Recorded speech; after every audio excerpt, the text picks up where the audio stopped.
നൂറ്റാണ്ടുകൾ പഴക്കമുള്ള ക്ഷേത്രങ്ങളിലെല്ലാം കണ്ടുവരുന്ന രീതിയിലുള്ള സോപാനവും അതിലുള്ള കൊത്തുപണികളും ഇവിടെയും കാണാൻ കഴിഞ്ഞു. ശ്രീകോവിലിന് മുന്നിലായി കാണാൻ കഴിഞ്ഞതാണ് താണ്ഡവമാടുന്ന ശിവന്റെ രൂപമാണ് ഈ കല്ലിൽ കൊത്തിവച്ചിരിക്കുന്നത് എന്നാണ് വിശ്വസിച്ചു വരുന്നത്. അവിടെയാണ് ഗണപതിയുടെ പ്രതിഷ്ഠയുള്ളത്. പൂട്ടിക്കിടക്കുന്ന അമ്പലമാണെങ്കിലും പ്രാർത്ഥിക്കാനായി ഇവിടെ ചുറ്റുവട്ടത്തുള്ള ആളുകൾ വരാറുണ്ട്. പൂജകളൊന്നും ഇവിടെ നടത്തുന്നില്ലെങ്കിലും ദൈവസാന്നിധ്യം ഇപ്പോൾ ഇവിടെയുണ്ട് എന്നാണ് അവർ വിശ്വസിച്ചു വരുന്നത്. കത്തുന്നൊരു വിളക്ക് കൂടി ഉണ്ടായിരുന്നെങ്കിലെന്ന് ശരിക്കും ഒന്ന് ആഗ്രഹിച്ചു പോയി. ക്ഷേത്രങ്ങളിലേക്ക് വരുമ്പോൾ അവിടെ വിളക്ക് കത്തുന്നത് കാണുമ്പോൾ മനസ്സിലൊരു സന്തോഷമാണ്.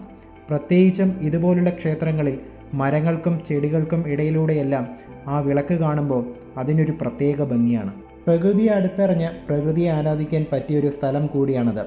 ശരിക്കും ക്ഷേത്രങ്ങളും കാവുകളും ഇതുപോലുള്ള സ്ഥലത്ത് തന്നെയാണ് സ്ഥിതി ചെയ്യേണ്ടത്. ക്ഷേത്രങ്ങളിലേക്ക് പോകുമ്പോൾ നമ്മുടെ മനസ്സിനെ ശാന്തമാക്കാൻ കഴിയുന്നത് ഇതുപോലുള്ള സ്ഥലങ്ങളാണ്.